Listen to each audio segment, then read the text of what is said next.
Em junho de 2014, o Papa Francisco fez um ataque sério contra uma organização responsável por séculos de derramamentos de sangue: a máfia. Eles não estão em comunhão com Deus. Estão excomungados. A excomungação dos mafiosos foi um choque por todo o mundo.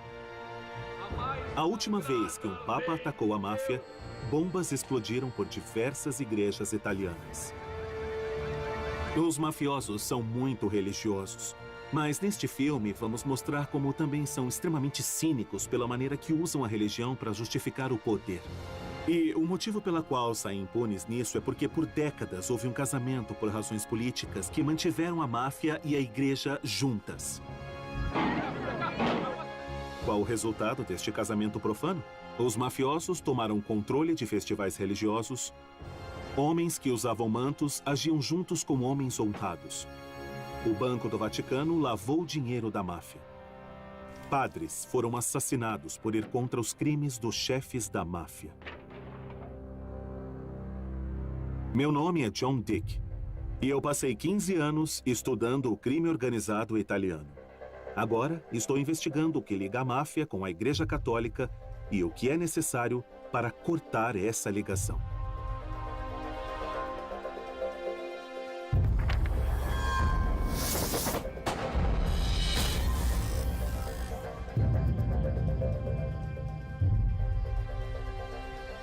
Minha jornada até a conexão principal entre o Papa e a máfia começa no sul da Itália. De Nápoles a Sicília, o crime organizado aqui sempre foi um problema. Calábria, a região no dedão da bota da Itália, é o lar da mais perigosa máfia dos dias de hoje: os 'Ndrangheta. Desde o começo dos anos 90, os 'Ndrangheta superaram a Cosa Nostra, na Sicília, como o maior importador de cocaína da Europa. A violência é a base de tudo o que os 'Ndrangheta fazem. Homens, mulheres e crianças foram mortos sem hesitação ou piedade. Foi aqui, na Calábria, que o Papa Francisco lançou sua ira. Os 'Ndrangheta não são nada além do que uma adoração ao mal, além de uma afronta ao bem comum. E esse mal precisa ser eliminado, precisa ser expulso. Foi o assassinato de uma criança de 3 anos que trouxe o Papa Francisco até a Calábria. Cocò Campolongo estava sob os cuidados do avô, um traficante que estava prestes a colaborar com as autoridades. Em janeiro de 2014, Cocò e seu avô foram mortos por um esquadrão dos 'Ndrangheta. Após o ataque, seus corpos foram queimados. Esse crime horrível fez com que o Papa Francisco fizesse uma coisa que nunca nenhum Papa havia feito antes. Ele excomungou os mafiosos. Eles não estão em comunhão com Deus. Estão excomungados.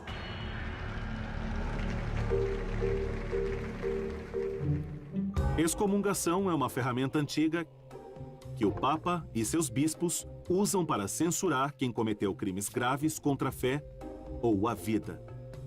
Tentar matar o Papa ou quebrar o segredo da confissão pode te excomungar. Martin Luther e Galileu foram excomungados por heresia. Recentemente, médicos que praticam o aborto receberam a mesma punição. Os inimigos políticos do papado também foram alvos. Napoleão e os comunistas, por exemplo. E até mesmo toda a Veneza na Idade Média. Quando você é excomungado, você não pode mais receber a hóstia nem os laços sagrados do casamento, além de ter um enterro pela igreja negado. Você está a caminho do inferno. E a única maneira de evitar a danação é se arrepender e conseguir a absolvição de um bispo.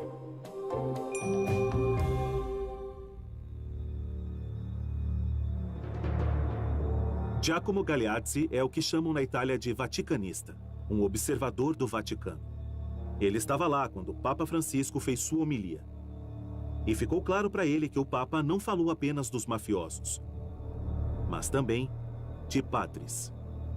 Eu percebi que os padres presentes ficaram confusos, porque eu acho que estavam com medo que, de alguma forma, isso iria dividir sua comunidade. De agora em diante, nenhum padre, nenhum bispo poderia dizer "eu não sabia". O clero não vai mais poder estar no limite em que se pode desviar o olhar e ignorar de onde é que vem o dinheiro da cesta. E isso aconteceu em diversos pontos sul pelo mundo, não apenas no sul da Itália, mas na América do Sul e o tráfico de drogas, por exemplo.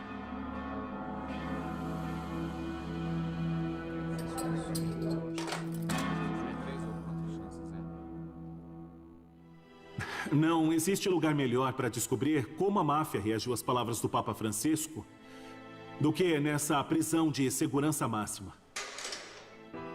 É também um bom lugar para ter uma noção de como alguns padres estão reagindo. Aqui, 70% dos presos são membros jurados do 'Ndrangheta. A pergunta mais direta foi: bom, quer dizer que não podemos mais ir à missa, não podemos mais ir à igreja, não podemos rezar, porque se formos excomungados não podemos nos dirigir ao Senhor? É isso que podemos entender? Está negando mesmo os sacramentos aos membros do 'Ndrangheta?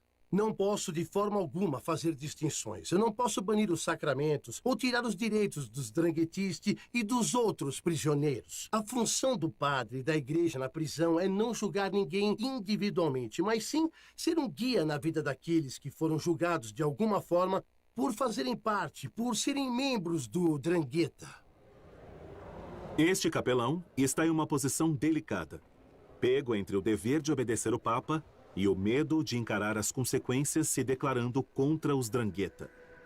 Mas o que eu percebi falando com ele foi que ele deixou completamente de lado a excomungação. O Papa Francisco enfrenta um desafio enorme. Apenas no ano em que foi eleito, um padre já foi preso por cumplicidade com os 'Ndrangheta. E outro testemunhou em corte a favor de 3 mafiosos. Câmeras de vigilância da polícia chegaram a gravar um conselho entre os chefes dos 'Ndrangheta que aconteceu durante uma peregrinação.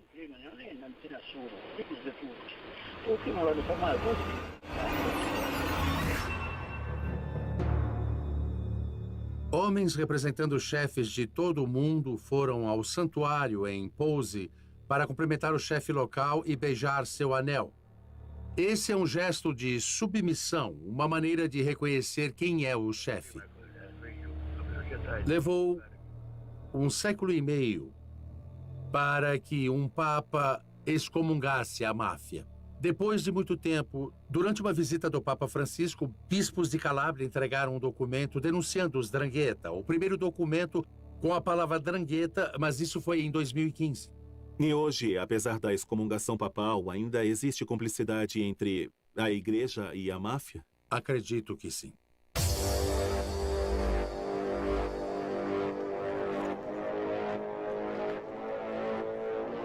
Na minha opinião, as raízes dessa cumplicidade estão na Sicília. Aqui ao lado da Cosa Nostra, tradicionalmente a máfia mais poderosa da Itália. De extorsão até tráfico de heroína aos Estados Unidos, a máfia siciliana passou mais de 150 anos como líder no mercado do crime. Seu poder está principalmente em matar com impunidade. Estar aqui me faz lembrar dos crimes mais selvagens da Cosa Nostra na década de 80, onde centenas morreram numa guerra entre a máfia, deixando seus corpos queimando nas ruas, enterrados no concreto, jogados no esgoto ou decepados e espalhados.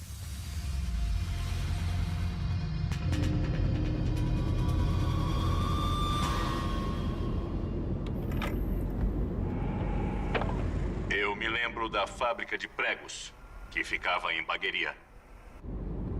As pessoas que não eram mais confiáveis eram enviadas para irem até essa fábrica, que era bem afastada.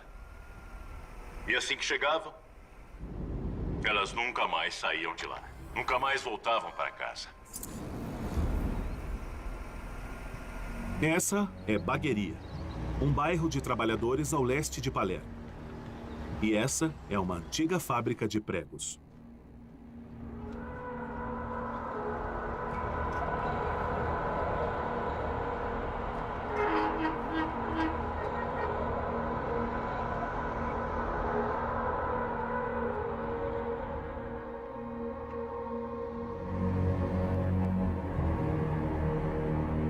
Eu já ouvi falar desse lugar, apesar de nunca ter vindo aqui. E talvez seja pelo que eu li, ou pelo cheiro de lixo queimando ali no terreno, mas eu não me sinto bem.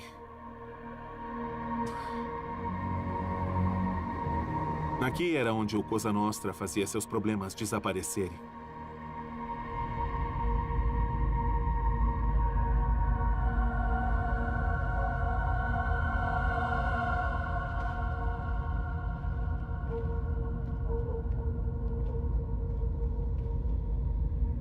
Esta é uma sala de tortura. As vítimas eram trazidas aqui, torturadas por mafiosos. E depois... Bom, aqui embaixo do chão tem um tanque cheio de ácido. E era aqui, depois que as vítimas eram mortas, que seus corpos eram jogados para que as provas desaparecessem. Um mafioso que se entregou ao Estado usou a melhor frase para descrever aqui. Ele chamou de Cosa Nostra, o campo de extermínio.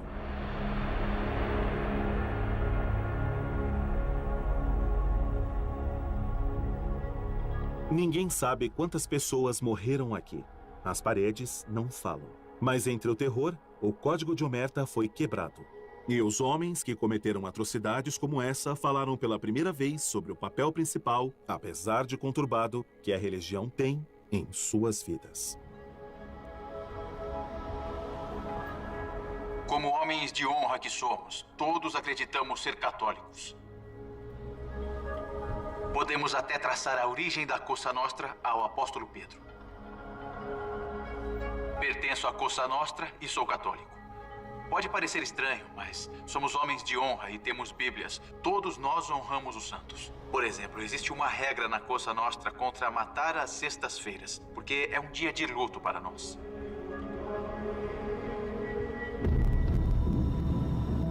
Um homem, em específico, era tão devoto à sua Bíblia como para sua arma. Ele cometeu seu primeiro assassinato em 1983, quando tinha apenas 24 anos. Quando ele foi preso, apenas alguns quilômetros daqui, ele virou uma das pessoas mais ricas e mais poderosas da Cosa Nostra. Essa casa pertencia ao chefe da máfia, Pietro Alieri, que gastou mais da metade da sua vida fugindo da lei. E esse era um de seus vários esconderijos aqui. Bom, como vocês podem ver, ele está caindo aos pedaços, porque faz anos que ninguém entra aqui. Na verdade, ninguém nunca filmou.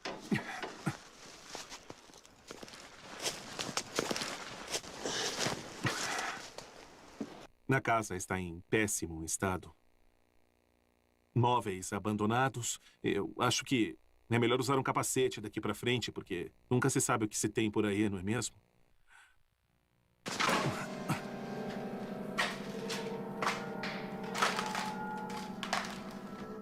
Pela bagunça e os destroços aqui, eu acredito que podemos crer que foi abandonado às pressas. Explorar essa casa é como ver a mente de Alieri. Fica claro que sua religião não era apenas para se mostrar. Era um assassino, mas também era muito religioso. Pelo que podemos ver, tem livros aqui. Um livro de um padre. O Servo da Caridade. E aqui tem outro. Está dentro de uma caixa. O livro da liturgia. Orações. Eu acho que esse é o tipo de livro que um padre com certeza teria. Alieri foi educado em um seminário e é evidente que para ele, uma vida fugindo não significava uma vida sem fé. Isso é interessante.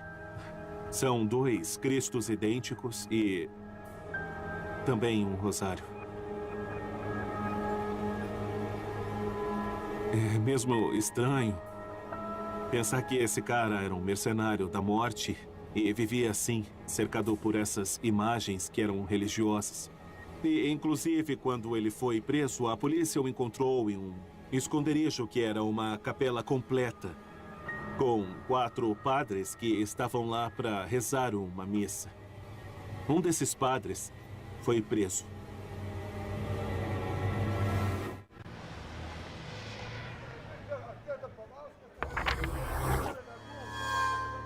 Cosa Nostra entrou na vida do padre Mário Fritita quando um membro da gangue de Alighieri bateu na porta de sua igreja perto do porto de Palermo. Ele disse: padre, me ajuda, existe um homem muito importante e conhecido. Eu perguntei: e quem seria ele? Não posso te dar um nome, mas ele precisa de ajuda, precisa te ver para se confessar, ele quer receber a hóstia, quer se encontrar com Cristo de novo. O que me diz? Que será entregue por vós. Alguns dias depois, o padre Fritita estava dentro de um carro a caminho do esconderijo de um dos fugitivos mais conhecidos da Itália. Ele não me disse para onde estávamos indo, apenas para confiar nele. Disse que iríamos ver Alighieri. Alighieri? Eu disse: bom, é importante, eu disse. Quando o padre Fritita entrou na cabana nos arredores da Bagheria, ele encontrou algo que nunca imaginaria ver no esconderijo de um chefe da máfia. Uma capela completa. Tinha o altar, bacia com água santa, caixas com hóstia e copos para o vinho. Tinha até bancos de igreja. Eu fiquei pasmo, como ele conseguiu? Depois percebi que outros padres tinham passado por lá antes de eu passar. E antes de começar a missa, eu ouvi a confissão dele e dos 3 que estavam com ele. Eu fiquei estático, porque estava com aquelas pessoas que simplesmente eram homens procurados.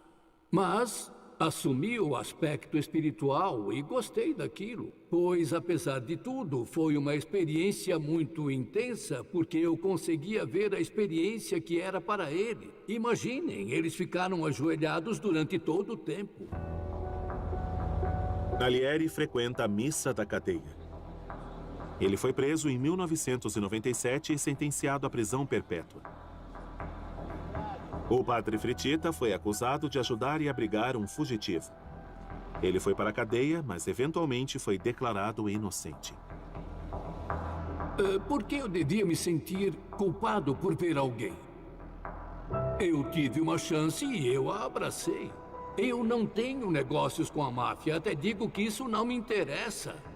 Eu lido com pecados, então eu sou contra a máfia, do mesmo jeito que sou contra o aborto, contra o divórcio e contra qualquer outro pecado.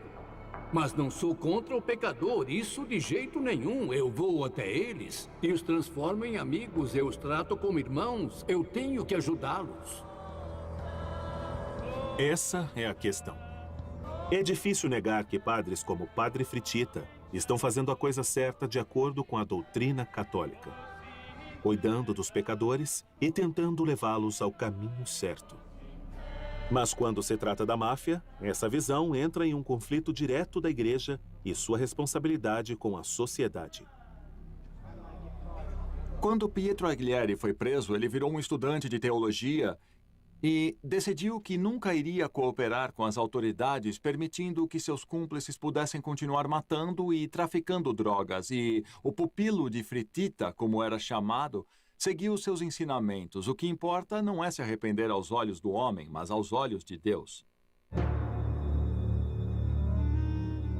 Senhor Scapinato, em sua carreira, o senhor questionou muitos mafiosos de diversos tipos e posições. Qual sua opinião sobre a religiosidade deles? Para os mafiosos, a irmandade e a família são muito mais importantes do que a sociedade. Um mafioso vai pegar certos aspectos da cultura católica, como a noção do arrependimento moral, sexual, valores familiares, e colocá-los com Deus e a religião à sua maneira.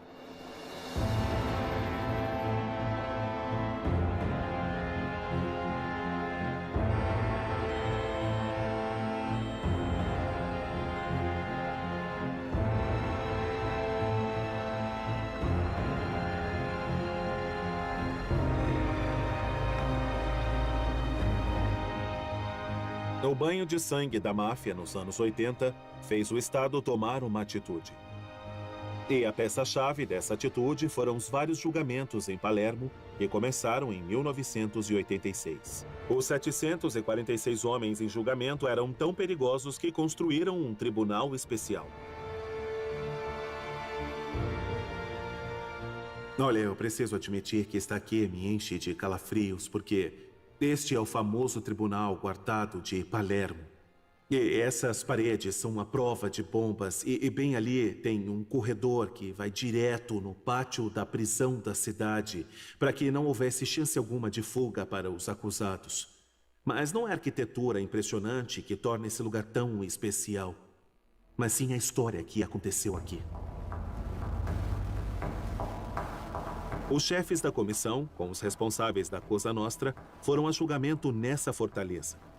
E é aqui que descobrimos seus rituais secretos.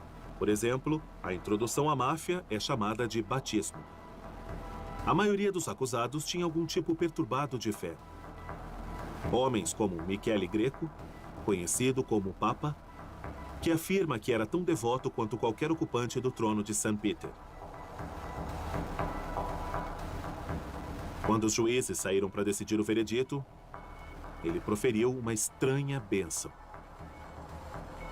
Eu desejo a paz e a serenidade a cada um de vocês, senhor presidente.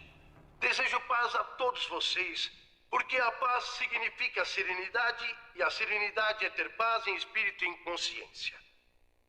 Desejamos o mesmo ao senhor.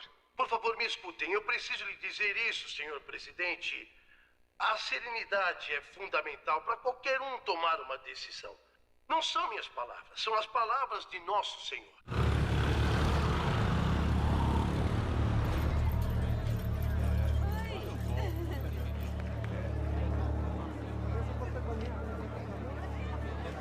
O Papa Francisco terá dificuldade em convencer os mafiosos que a versão de fé deles não dá entrada ao paraíso.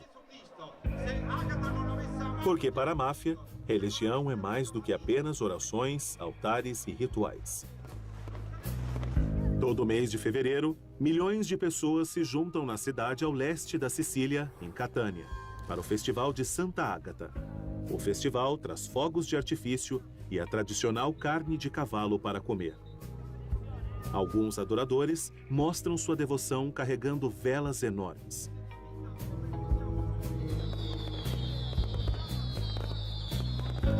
O Festival de Santa Ágata significa tudo para os moradores daqui. Mas ele também significa muito para a máfia. É claro que os chefes da máfia também gostam quando tem muito dinheiro trocando de mãos. Mas para eles o festival representa uma oportunidade imperdível para mostrarem seu poder e exigirem também o seu respeito. O chefe de polícia, o investigador Antônio Salvago, anda monitorando as atividades da máfia no festival por anos. Existem muitos grupos da máfia em Catânia. E para um deles ter o poder de fazer uma procissão em um lugar específico, é uma maneira de mostrar que ali e agora ele controla toda a cidade.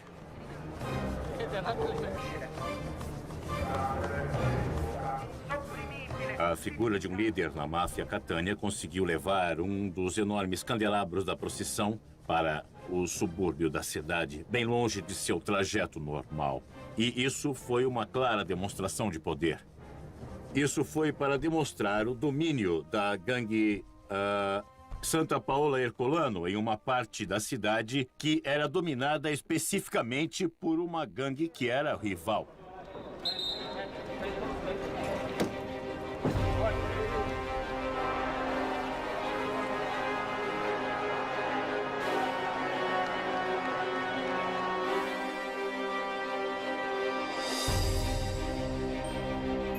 Essas fotos foram tiradas durante o festival.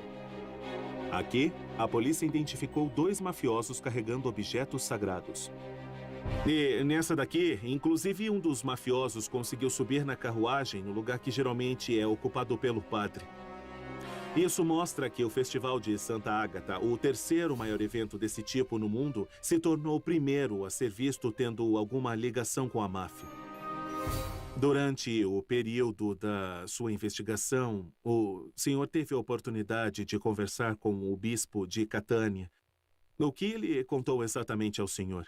No julgamento, não recebemos uma resposta clara do bispo de Catânia. O bispo Bomarito, ele não conseguiu dar uma resposta com clareza. Eu acho que foi porque naquela época a igreja não dava o devido valor, não dava o mínimo valor para o grande problema que todos enfrentavam, que era dos grupos da máfia usarem o festival religioso, esse nosso festival, para mostrar sua autoridade.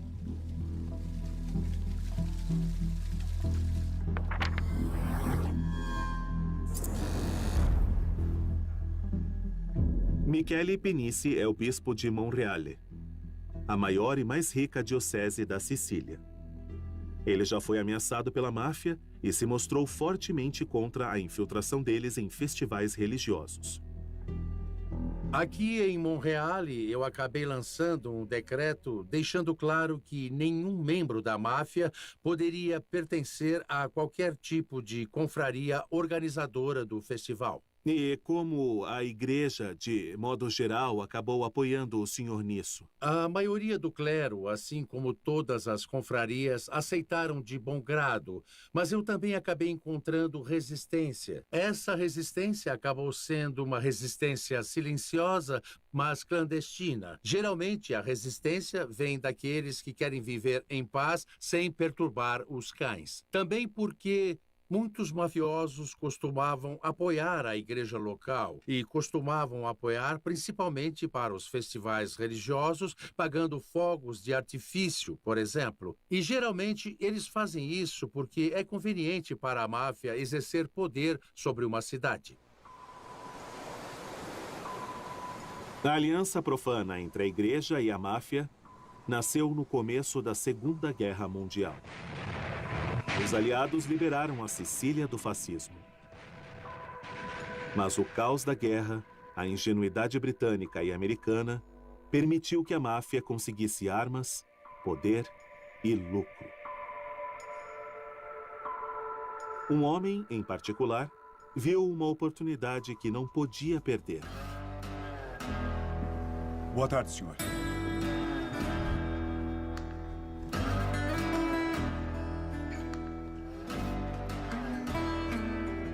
Michele Navarra foi um chefe da máfia e também um médico militar. Ele se dava tão bem com os aliados que acabaram fazendo um acordo exclusivo com ele para usarem antigos veículos militares e começar uma empresa de ônibus. Hoje em dia, essa empresa ainda é a maior em toda a Sicília. Na verdade, é que roda entre Palermo e a cidade natural do Dr. Navarra, Corleone.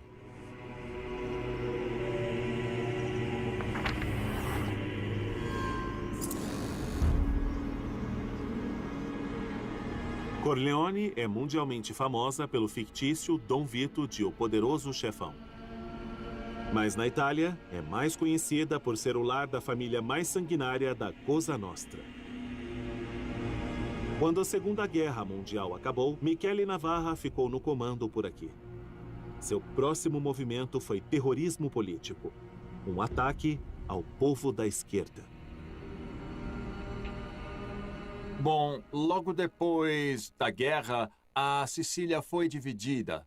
Tinha uma revolução por milhares de pessoas pobres do país que sempre sonharam em ter um pedaço de terra. E, por um outro lado, tinham grandes donos de terra com medo de perder os seus antigos privilégios feudais. Os donos de terra falaram com os mafiosos que conseguiram ajuda do Estado para que se mantivessem no poder.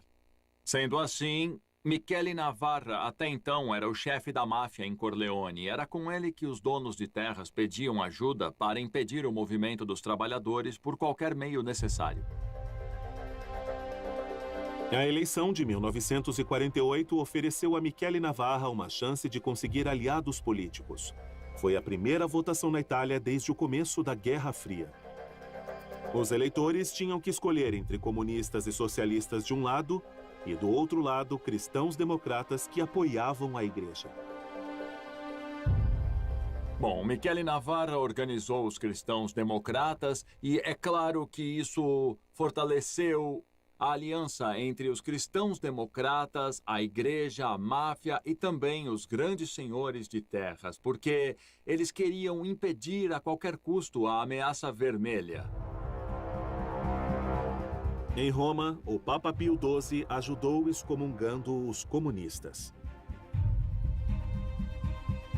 Em Corleone, como no resto da Sicília, o clero e os chefes do crime estavam unidos contra o comunismo e apoiavam os mesmos candidatos.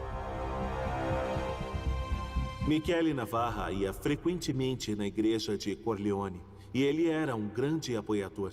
Durante as eleições, ele acabou apoiando os votos dos cristãos democratas. E quando ele finalmente encontrou seu fim, encontraram 96 balas no corpo dele. E com isso, a igreja recompensou sua devoção de anos de vida com um grande funeral.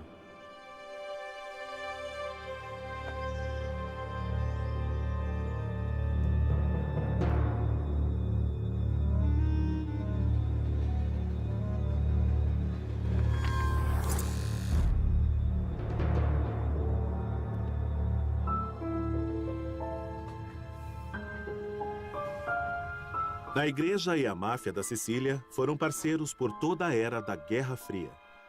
Seu relacionamento sobreviveu aos piores surtos de violência da máfia.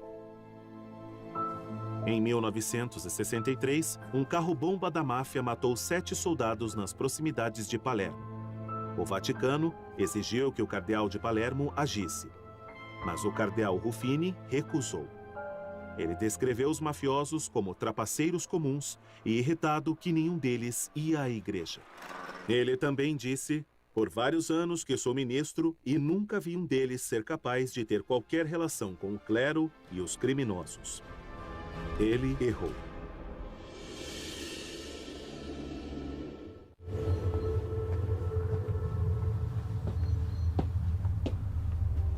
Numa manhã em setembro de 1980, 2 homens foram até esse monastério assim que os frades terminaram de rezar toda a missa. Todas as testemunhas só sabiam dizer que um deles tinha 30 anos e que o outro um pouco mais. Eles chamaram o irmão Giacinto e quando chegaram no primeiro andar do seu quarto, então assim que ele abriu a porta, atiraram nele 5 vezes na cabeça.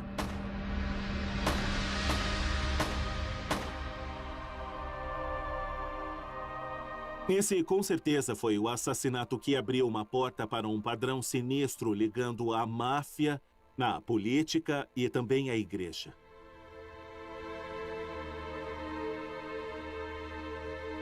O homem morto, irmão Giacinto, não era um frade qualquer e não seguiu seu voto de pobreza.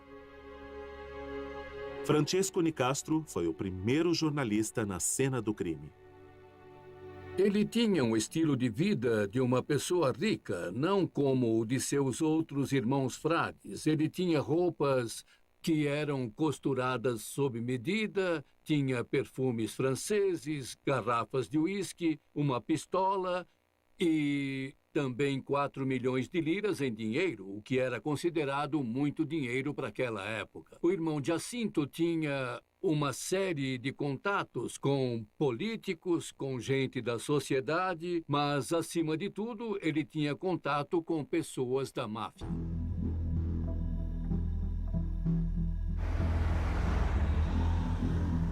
Máfia, democratas cristãos e a Igreja Católica. Uma trindade profana que governou a Sicília por 4 décadas. Assim como Vito Ciantimino, o primeiro político enviado à prisão por cooperar com a máfia. Por décadas, ele foi a conexão da cidade entre o governo, a indústria da construção e Cosa Nostra. Em 2009, Massimo, o filho de Vito Ciantimino, decidiu colaborar com as autoridades. Então, ele explicou às autoridades o que ele via e ouvia quando ia aos encontros com seu pai. Como eu disse, eu já havia ido com meu pai até a casa de Bernardo Provenzano e, pessoalmente, eu nunca vou esquecer. Quando chegamos na casa do bispo, perto de Palermo, nós entramos por uma entrada por trás da casa e lá encontramos com o senhor Provenzano e o bispo, que estavam esperando para falar com meu pai. Bernardo Provenzano só foi preso em 2006, depois do recorde de 43 anos sendo procurado. Ele foi uma grande mente política por trás da poderosa família de Corleone.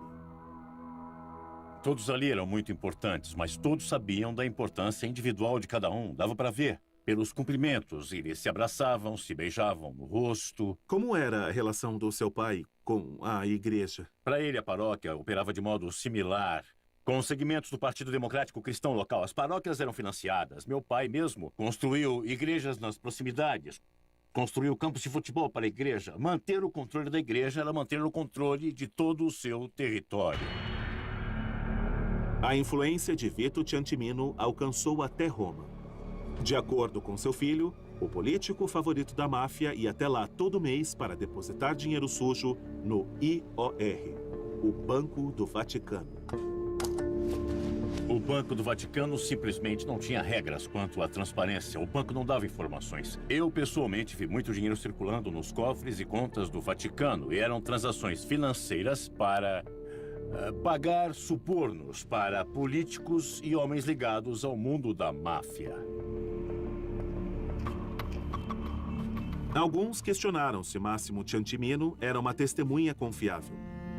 Mas os promotores acharam confiável. Afinal de contas, se tratando do dinheiro da máfia, o Banco do Vaticano daria um jeito.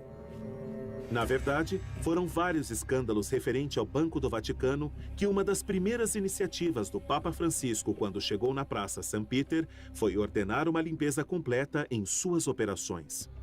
Em 2015, o Banco do Vaticano encerrou atividades com 750 clientes e estão aumentando a segurança de todo o banco.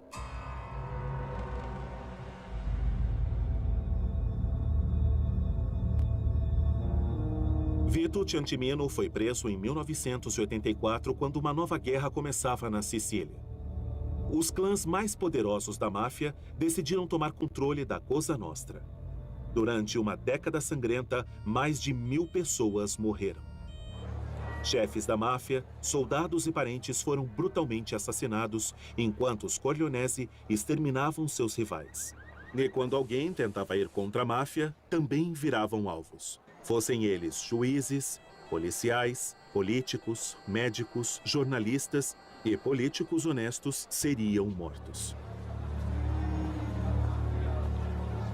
Finalmente, em 1992, os chefes do crime decidiram se livrar de 2 dos seus mais temidos inimigos. Os juízes contra a máfia que eram responsáveis por levar centenas de mafiosos à justiça, Giovanni Falcone e Paolo Borsellino.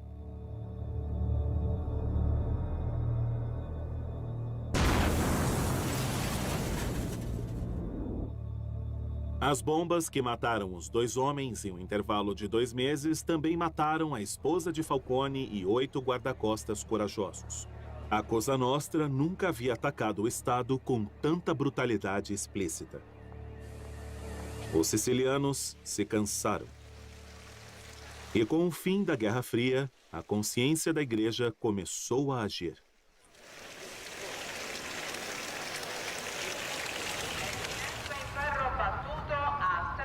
Nós estamos em Brancaccio, um subúrbio de Palermo, onde alguns lugares são de pobreza do terceiro mundo. E foi aqui, depois de décadas e décadas de um silêncio conveniente da igreja, que um padre começou a falar.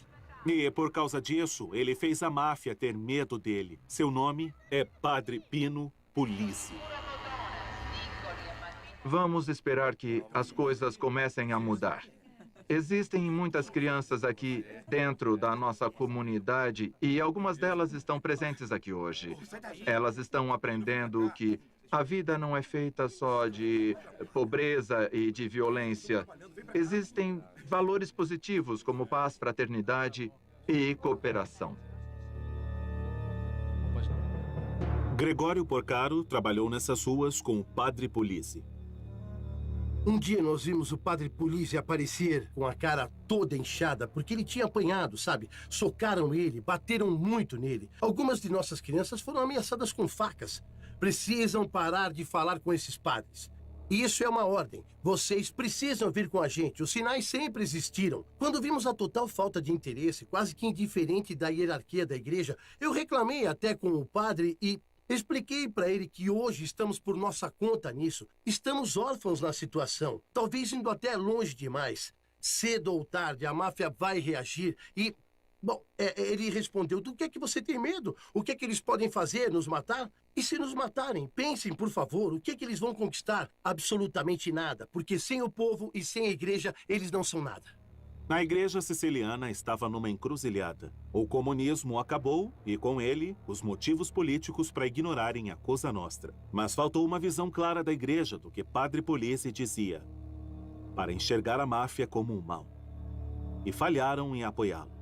João Paulo II foi bem mais decisivo. Em 1993, ele foi a Sicília exigindo condenação urgente. Foi o primeiro papa a mencionar a palavra máfia. Deus disse a todos: não matarás.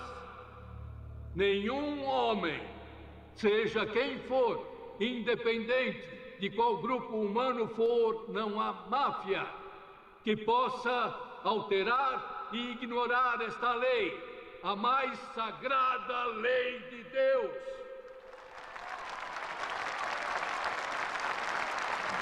Eu digo aos responsáveis, convertam-se agora. Um dia o julgamento de Deus virá.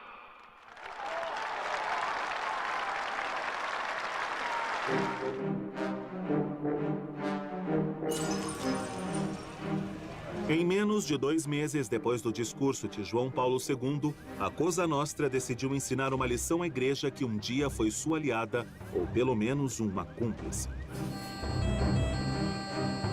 Bombas explodiram do lado de fora das 2 mais importantes igrejas de Roma. 2 meses depois, a máfia matou Dom Pino Pulici.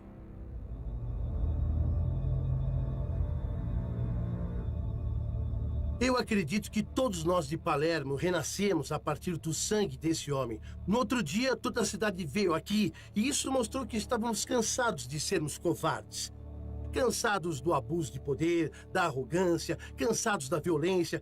E mostrou que a máfia realmente errou. Eles acharam que tinham silenciado eles, mas só libertaram a fúria da cidade. Palermo é nossa e não da Cosa Nostra! Palermo é nossa e não da Cosa Nostra! E não da Cosa Nostra!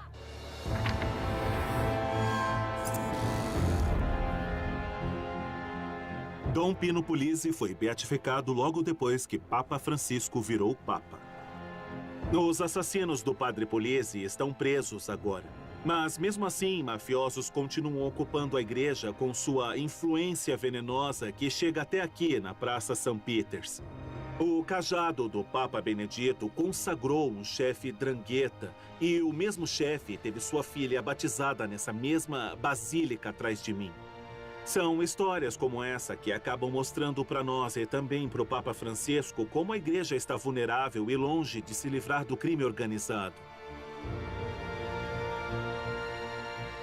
A relação entre a igreja e a máfia é apenas mais um capítulo de um livro enorme cujo nome é A Relação entre a Igreja e o Poder. Por exemplo, em 1929, o Pio XI assinou a concordata com o Estado fascista. Todos conhecem a natureza do fascismo. Quando a Igreja católica assinou a concordata com a Alemanha de Hitler em 1933,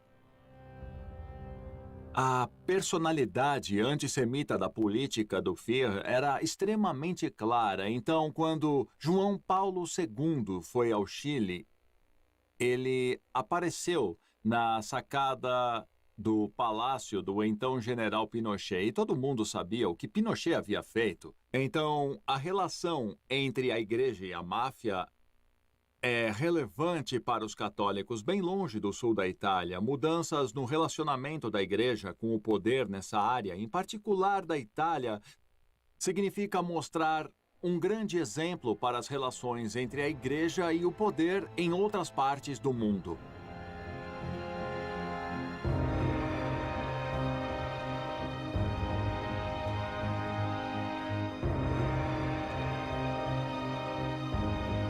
O Papa pode ter excomungado a máfia, Mas já vimos muitos padres dizendo que ainda não têm certeza do que eles devem fazer a respeito.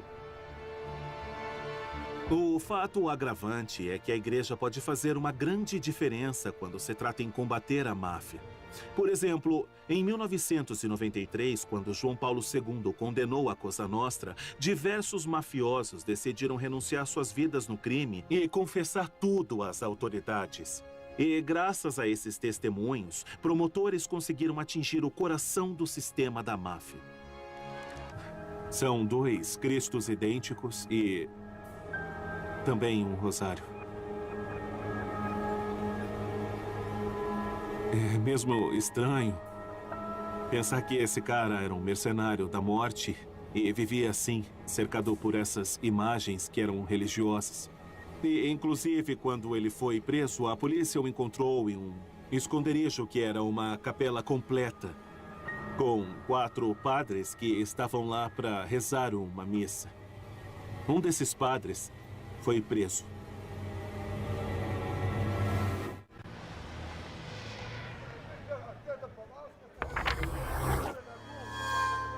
Cosa Nostra entrou na vida do padre Mário Fritita quando um membro da gangue de Alighieri bateu na porta de sua igreja perto do porto de Palermo. Ele disse: padre, me ajuda, existe um homem muito importante e conhecido. Eu perguntei: e quem seria ele? Não posso te dar um nome, mas ele precisa de ajuda, precisa te ver para se confessar, ele quer receber a hóstia, quer se encontrar com Cristo de novo. O que me diz? Que será entregue por vós. Alguns dias depois, o padre Fritita estava dentro de um carro a caminho do esconderijo de um dos fugitivos mais conhecidos da Itália. Ele não me disse para onde estávamos indo, apenas para confiar nele. Disse que iríamos ver a Alighieri. Alighieri? Eu disse: bom, é importante, eu disse. Quando o padre Fritita entrou na cabana nos arredores da bagueria, ele encontrou algo que nunca imaginaria ver no esconderijo de um chefe da máfia. Uma capela completa. Tinha o altar, bacia com água santa, caixas com hóstia e copos para o vinho.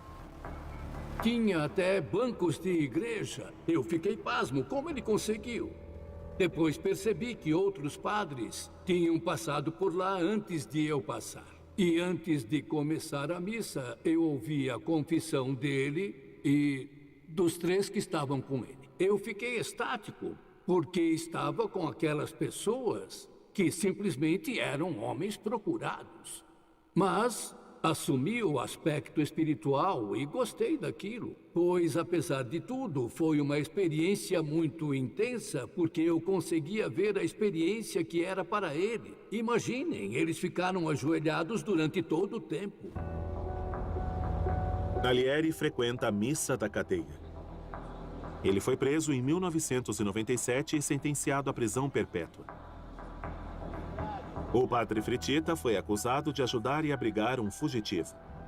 Ele foi para a cadeia, mas eventualmente foi declarado inocente. Por que eu devia me sentir culpado por ver alguém? Eu tive uma chance e eu a abracei. Eu não tenho negócios com a máfia, até digo que isso não me interessa.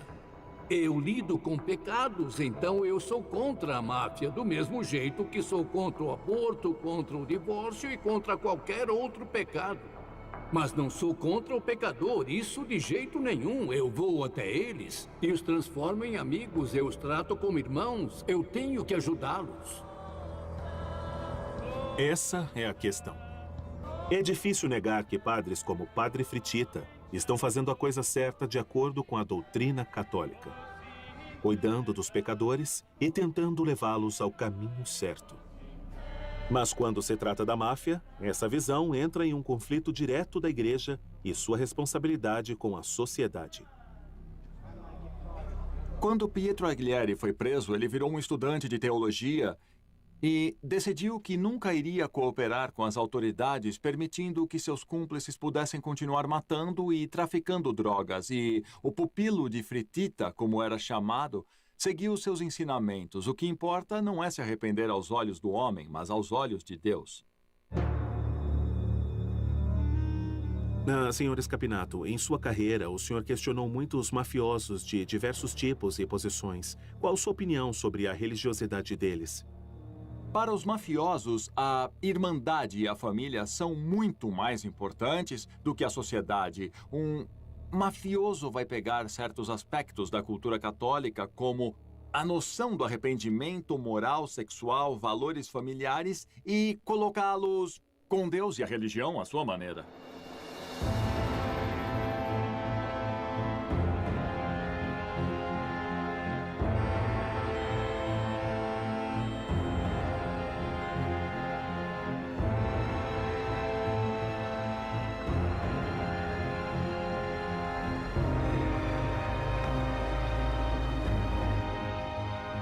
O banho de sangue da máfia nos anos 80 fez o Estado tomar uma atitude.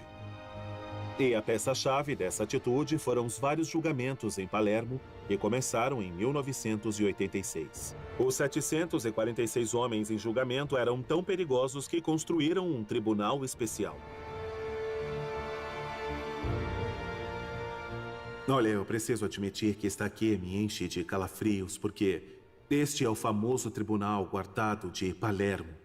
E essas paredes são uma prova de bombas e bem ali tem um corredor que vai direto no pátio da prisão da cidade para que não houvesse chance alguma de fuga para os acusados.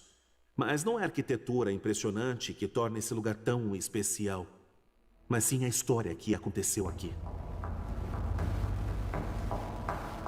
Os chefes da comissão, com os responsáveis da Cosa Nostra, foram a julgamento nessa fortaleza.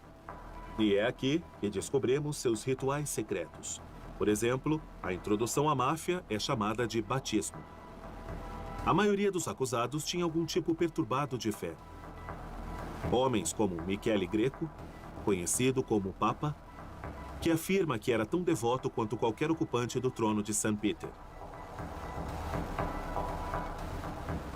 Quando os juízes saíram para decidir o veredito, ele proferiu uma estranha bênção. Eu desejo a paz e a serenidade a cada um de vocês, senhor presidente. Desejo paz a todos vocês, porque a paz significa serenidade e a serenidade é ter paz em espírito e em consciência. Desejamos o mesmo ao senhor. Por favor, me escutem. Eu preciso lhe dizer isso, senhor presidente. A serenidade é fundamental para qualquer um tomar uma decisão. Não são minhas palavras, são as palavras de nosso Senhor.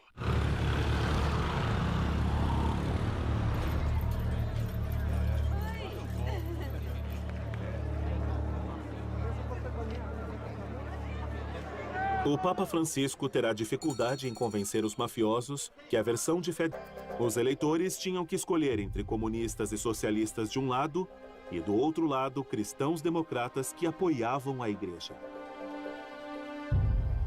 Bom, Michele Navarra organizou os cristãos democratas e é claro que isso fortaleceu a aliança entre os cristãos democratas, a igreja, a máfia e também os grandes senhores de terras, porque eles queriam impedir a qualquer custo a ameaça vermelha. Em Roma, o Papa Pio XII ajudou excomungando os comunistas. Em Corleone, como no resto da Sicília, o clero e os chefes do crime estavam unidos contra o comunismo e apoiavam os mesmos candidatos. Michele Navarra ia frequentemente na igreja de Corleone e ele era um grande apoiador. Durante as eleições, ele acabou apoiando os votos dos cristãos democratas. E quando ele finalmente encontrou seu fim, encontraram 96 balas no corpo dele. E com isso, a igreja recompensou sua devoção de anos de vida com um grande funeral.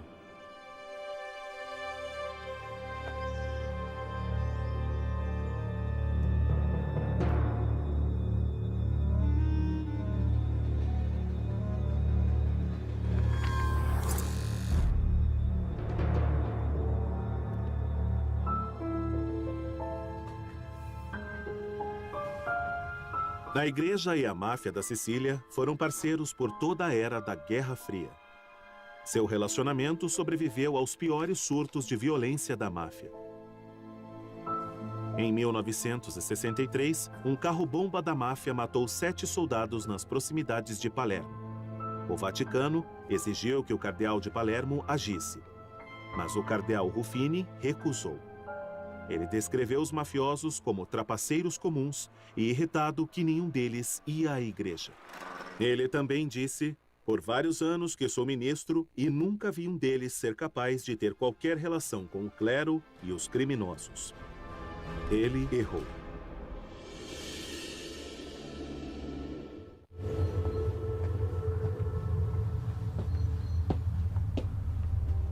Numa manhã em setembro de 1980, 2 homens foram até esse monastério assim que os frades terminaram de rezar toda a missa. Todas as testemunhas só sabiam dizer que um deles tinha 30 anos e que o outro um pouco mais. Eles chamaram o irmão Giacinto e quando chegaram no primeiro andar do seu quarto, então assim que ele abriu a porta, atiraram nele 5 vezes na cabeça.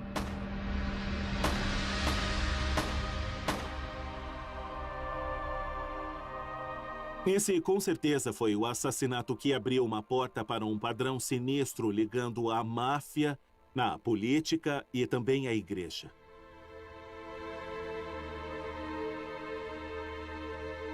O homem morto, irmão Giacinto, não era um frade qualquer e não seguiu seu voto de pobreza.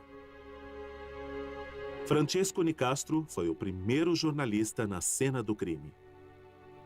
Ele tinha um estilo de vida de uma pessoa rica, não como o de seus outros irmãos frades. Ele tinha roupas que eram costuradas sob medida, tinha perfumes franceses, garrafas de uísque, uma pistola e também 4 milhões de liras em dinheiro, o que era considerado muito dinheiro para aquela época. O irmão Giacinto tinha uma série de contatos com políticos, com gente da sociedade, mas, acima de tudo, ele tinha contato com pessoas da máfia.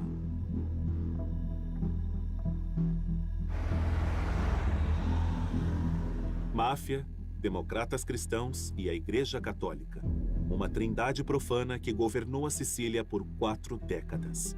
Assim como Vito Ciantimino, o primeiro político enviado à prisão por cooperar com a máfia. Por décadas, ele foi a conexão da cidade entre o governo, a indústria da construção e Cosa Nostra. Em 2009, Massimo, o filho de Vito Ciantimino, decidiu colaborar com as autoridades. Então, ele explicou às autoridades o que ele via e ouvia quando ia aos encontros com seu pai. Como eu disse, eu já havia ido com meu pai até a casa de Bernardo Provenzano e, pessoalmente, eu nunca vou esquecer. Quando chegamos na casa do bispo, perto de Palermo, nós entramos por uma entrada por trás da casa e lá encontramos com o senhor Provenzano e o bispo, que estavam esperando para falar com meu pai. Bernardo Provenzano só foi preso em 2006, depois do recorde de 43 anos sendo procurado. Ele foi uma grande mente política por trás da poderosa família de Corleone. Todos ali eram muito importantes, mas todos sabiam da importância individual de cada um. Dava para ver pelos cumprimentos. Eles se abraçavam, se beijavam no rosto. Como era a relação do seu pai com a igreja? Para ele, a paróquia operava de modo similar com os segmentos do Partido Democrático Cristão local. As paróquias eram financiadas. Meu pai mesmo construiu igrejas nas proximidades. Construiu campos de futebol para a igreja. Manter o controle da igreja era manter o controle de todo o seu território. A influência de Vito Ciantimino alcançou até Roma. De acordo com seu filho, o político favorito da máfia ia até lá todo mês para depositar dinheiro sujo no IOR, o Banco do Vaticano.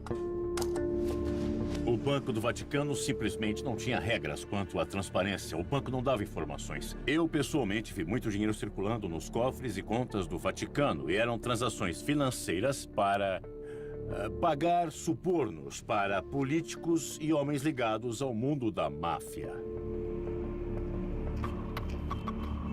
Alguns questionaram se Massimo Ciantimino era uma testemunha confiável. Mas os promotores acharam confiável. Afinal de contas, se tratando do dinheiro da máfia, o Banco do Vaticano daria um jeito. Na verdade, foram vários escândalos referente ao Banco do Vaticano que uma das primeiras iniciativas do Papa Francisco quando chegou na Praça St. Peter foi ordenar uma limpeza completa em suas operações.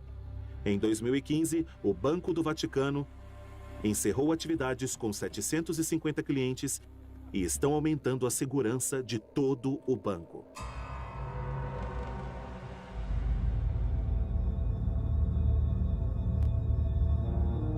Vito Ciantimino foi preso em 1984 quando uma nova guerra começava na Sicília. Os clãs mais poderosos da máfia decidiram tomar controle da Cosa Nostra. Durante eles não dá entrada ao paraíso. Porque para a máfia, religião é mais do que apenas orações, altares e rituais. Todo mês de fevereiro, milhões de pessoas se juntam na cidade ao leste da Sicília, em Catânia, para o Festival de Santa Ágata. O festival traz fogos de artifício e a tradicional carne de cavalo para comer. Alguns adoradores mostram sua devoção carregando velas enormes.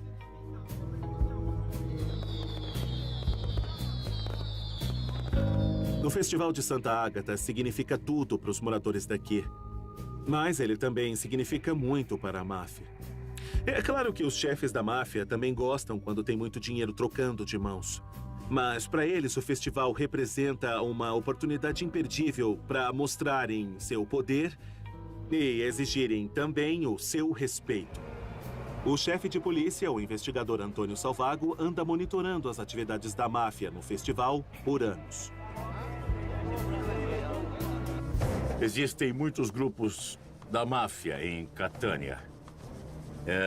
E para um deles ter o poder de fazer uma procissão em um lugar específico, é uma maneira de mostrar que ali e agora ele controla toda a cidade.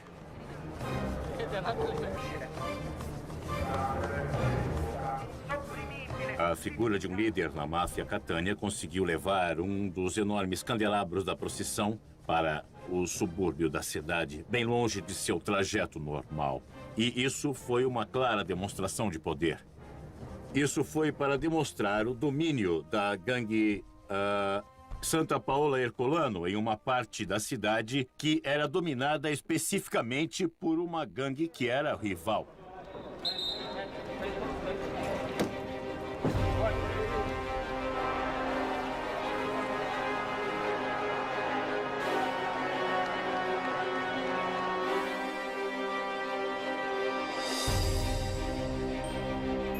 Essas fotos foram tiradas durante o festival. Aqui, a polícia identificou 2 mafiosos carregando objetos sagrados. E nessa daqui, inclusive um dos mafiosos conseguiu subir na carruagem no lugar que geralmente é ocupado pelo padre. Isso mostra que o Festival de Santa Ágata, o terceiro maior evento desse tipo no mundo, se tornou o primeiro a ser visto tendo alguma ligação com a máfia. Durante o período da sua investigação, o senhor teve a oportunidade de conversar com o bispo de Catânia. O que ele contou exatamente ao senhor? No julgamento, não recebemos uma resposta clara do bispo de Catânia. O bispo Bomarito, ele não conseguiu dar uma resposta com clareza. Eu acho que foi porque naquela época a igreja não dava o devido valor, não dava o mínimo valor para o grande problema que todos enfrentavam, que era dos grupos da máfia usarem o festival religioso, esse nosso festival, para mostrar sua autoridade.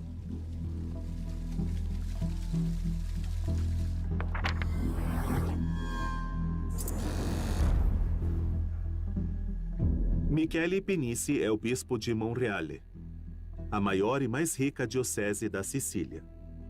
Ele já foi ameaçado pela máfia e se mostrou fortemente contra a infiltração deles em festivais religiosos.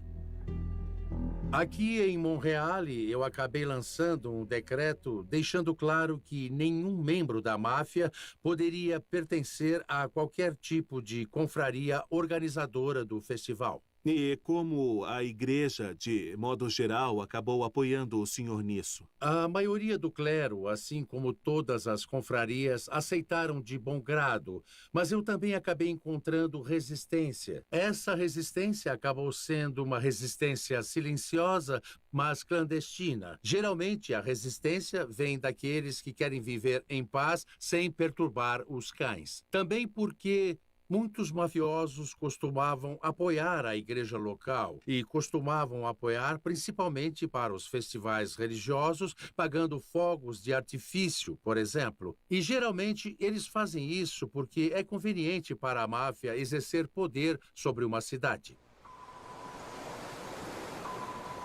A aliança profana entre a igreja e a máfia nasceu no começo da Segunda Guerra Mundial. Os aliados liberaram a Sicília do fascismo. Mas o caos da guerra, a ingenuidade britânica e americana, permitiu que a máfia conseguisse armas, poder e lucro.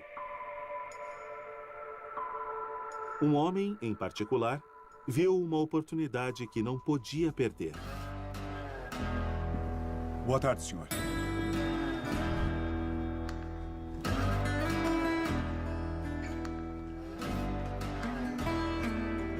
Michele Navarra foi um chefe da máfia e também um médico militar. Ele se dava tão bem com os aliados que acabaram fazendo um acordo exclusivo com ele para usarem antigos veículos militares e começar uma empresa de ônibus. Hoje em dia, essa empresa ainda é a maior em toda a Sicília. Na verdade, é que roda entre Palermo e a cidade natural do Dr. Navarra, Corleone.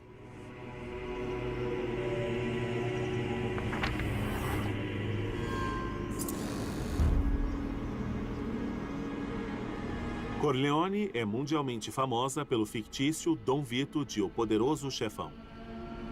Mas na Itália, é mais conhecida por ser o lar da família mais sanguinária da Cosa Nostra. Quando a Segunda Guerra Mundial acabou, Michele Navarra ficou no comando por aqui. Seu próximo movimento foi terrorismo político, um ataque ao povo da esquerda. Bom, logo depois da guerra, a Sicília foi dividida. Tinha uma revolução por milhares de pessoas pobres do país que sempre sonharam em ter um pedaço de terra. E, por um outro lado, tinham grandes donos de terra com medo de perder os seus antigos privilégios feudais. Os donos de terra falaram com os mafiosos que conseguiram ajuda do Estado para que se mantivessem no poder. Sendo assim, Michele Navarra até então era o chefe da máfia em Corleone. Era com ele que os donos de terras pediam ajuda para impedir o movimento dos trabalhadores por qualquer meio necessário. A eleição de 1948 ofereceu a Michele Navarra uma chance de conseguir aliados políticos. Foi a primeira votação na Itália desde o começo da Guerra Fria. Outro testemunhou em corte a favor de 3 mafiosos. Câmeras de vigilância da polícia chegaram a gravar um conselho entre os chefes dos 'Ndrangheta que aconteceu durante uma peregrinação.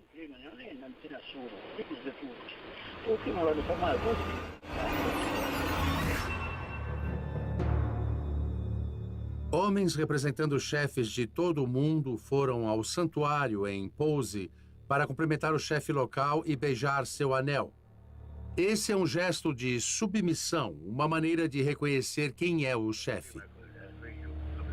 Levou 1 século e meio para que um papa excomungasse a máfia. Depois de muito tempo, durante uma visita do Papa Francisco, bispos de Calábria entregaram um documento denunciando os 'Ndrangheta, o primeiro documento com a palavra 'Ndrangheta, mas isso foi em 2015. E hoje, apesar da excomungação papal, ainda existe cumplicidade entre a igreja e a máfia? Acredito que sim.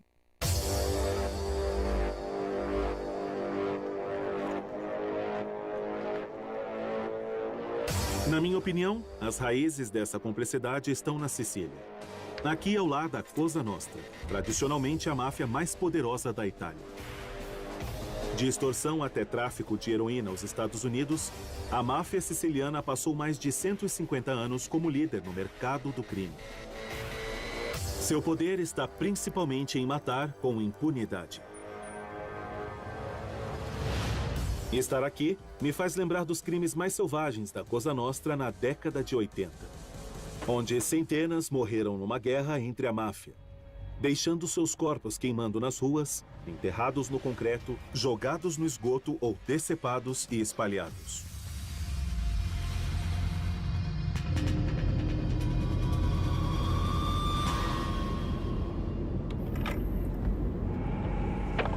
Eu me lembro da fábrica de pregos, que ficava em Bagheria. As pessoas que não eram mais confiáveis eram enviadas para irem até essa fábrica, que era bem afastada. E assim que chegavam, elas nunca mais saíam de lá. Nunca mais voltavam para casa. Essa é Bagheria, um bairro de trabalhadores ao leste de Palermo. E essa é uma antiga fábrica de pregos.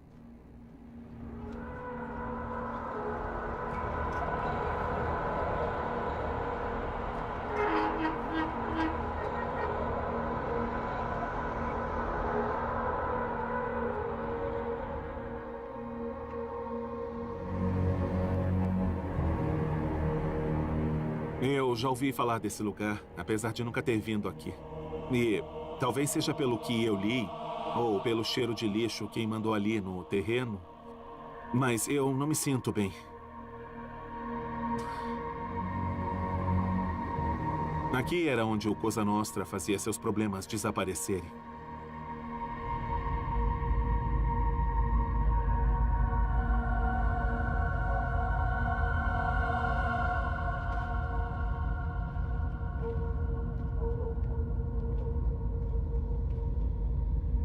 Esta é uma sala de tortura.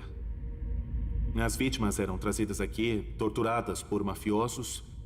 E depois... Bom, aqui embaixo do chão tem um tanque cheio de ácido.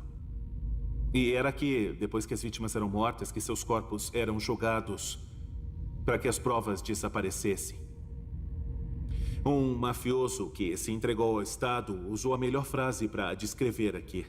Ele chamou de Cosa Nostra, o campo de extermínio.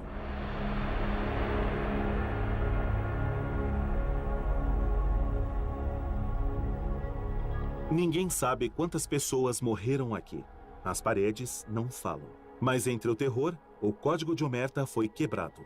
E os homens que cometeram atrocidades como essa falaram pela primeira vez sobre o papel principal, apesar de conturbado, que a religião tem em suas vidas. Como homens de honra que somos, todos acreditamos ser católicos. Podemos até traçar a origem da Cosa Nostra ao apóstolo Pedro. Pertenço à Cosa Nostra e sou católico. Pode parecer estranho, mas somos homens de honra e temos Bíblias. Todos nós honramos os santos. Por exemplo, existe uma regra na Cosa Nostra contra matar às sextas-feiras, porque é um dia de luto para nós.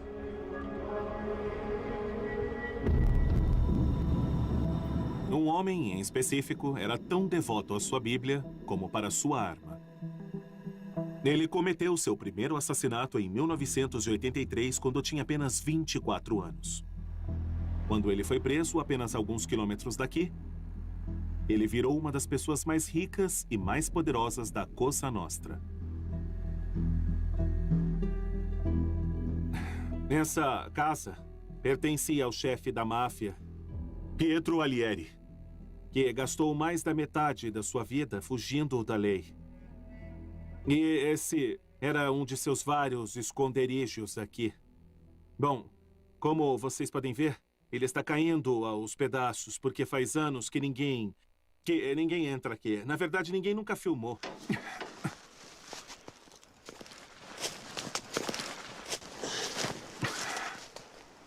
A casa está em péssimo estado. Móveis abandonados. Eu acho que é melhor usar um capacete daqui para frente, porque nunca se sabe o que se tem por aí, não é mesmo?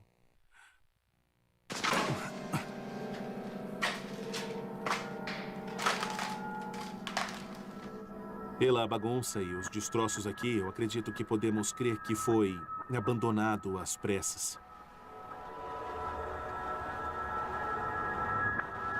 Explorar essa casa é como ver a mente de Alieri. Fica claro que sua religião não era apenas para se mostrar. Era um assassino, mas também era muito religioso. Pelo que podemos ver, tem livros aqui. Um livro de um padre. O Servo da Caridade. E aqui tem outro. Está dentro de uma caixa.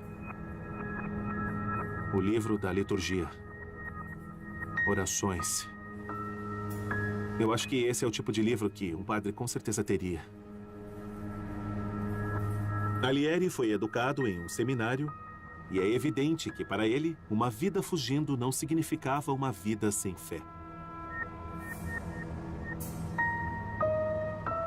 Isso é interessante.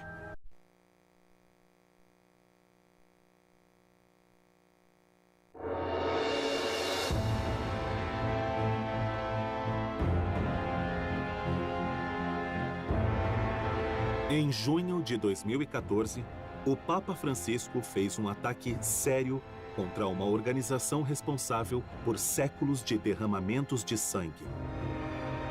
A máfia. Eles não estão em comunhão com Deus. Estão excomungados. A excomungação dos mafiosos foi um choque por todo o mundo. A última vez que um papa atacou a máfia, bombas explodiram por diversas igrejas italianas. Os mafiosos são muito religiosos, mas neste filme vamos mostrar como também são extremamente cínicos pela maneira que usam a religião para justificar o poder. E o motivo pela qual saem impunes nisso é porque por décadas houve um casamento por razões políticas que mantiveram a máfia e a igreja juntas. Qual o resultado deste casamento profano? Os mafiosos tomaram controle de festivais religiosos. Homens que usavam mantos agiam juntos como homens honrados. O Banco do Vaticano lavou o dinheiro da máfia. Padres foram assassinados por ir contra os crimes dos chefes da máfia. Meu nome é John Dick e eu passei 15 anos estudando o crime organizado italiano. Agora, estou investigando o que liga a máfia com a Igreja Católica e o que é necessário para cortar essa ligação.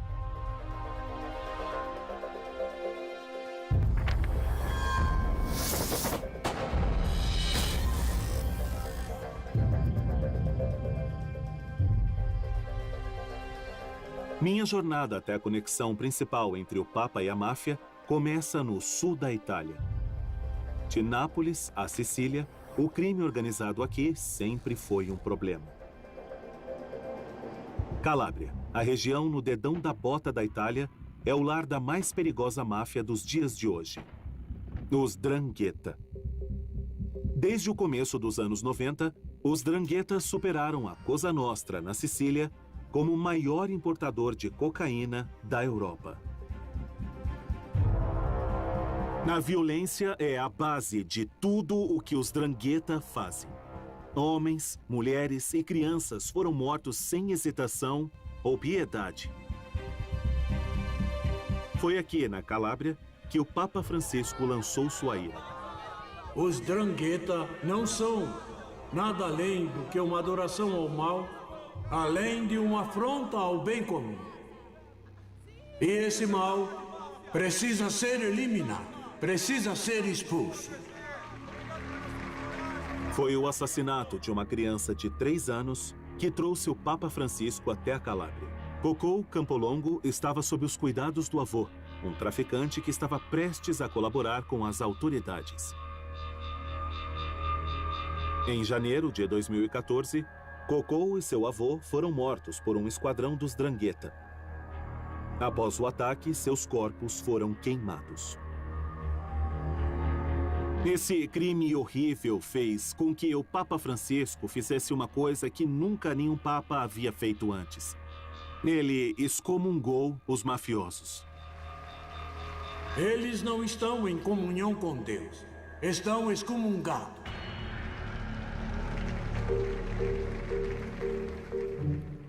Excomungação é uma ferramenta antiga que o Papa e seus bispos usam para censurar quem cometeu crimes graves contra a fé ou a vida. Tentar matar o Papa ou quebrar o segredo da confissão pode te excomungar. Martin Luther e Galileu foram excomungados por heresia. Recentemente, médicos que praticam o aborto receberam a mesma punição. Os inimigos políticos do papado também foram alvos. Napoleão e os comunistas, por exemplo. E até mesmo toda a Veneza na Idade Média. Quando você é excomungado, você não pode mais receber a hóstia nem os laços sagrados do casamento, além de ter um enterro pela igreja negado. Você está a caminho do inferno. E a única maneira de evitar a danação é se arrepender e conseguir a absolvição de um bispo.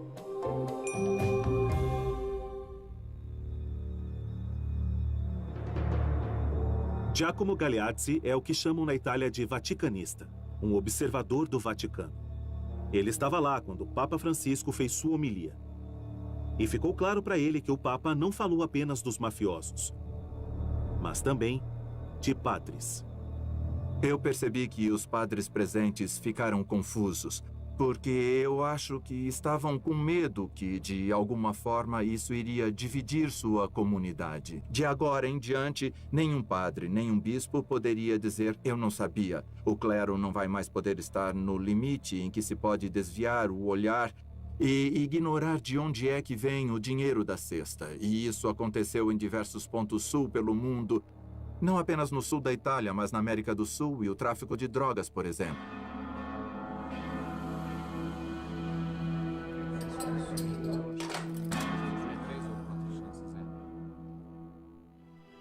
Não existe lugar melhor para descobrir como a máfia reagiu às palavras do Papa Francisco do que nessa prisão de segurança máxima. É também um bom lugar para ter uma noção de como alguns padres estão reagindo. Aqui, 70% dos presos são membros jurados do 'Ndrangheta. A pergunta mais direta foi: bom, quer dizer que não podemos mais ir à missa, não podemos mais ir à igreja, não podemos rezar, porque se formos excomungados não podemos nos dirigir ao Senhor? É isso que podemos entender? Está negando mesmo os sacramentos aos membros do 'Ndrangheta? Não posso de forma alguma fazer distinções. Eu não posso banir os sacramentos ou tirar os direitos dos dranghetisti e dos outros prisioneiros. A função do padre e da igreja na prisão é não julgar ninguém individualmente, mas sim ser um guia na vida daqueles que foram julgados de alguma forma por fazerem parte, por serem membros do 'Ndrangheta.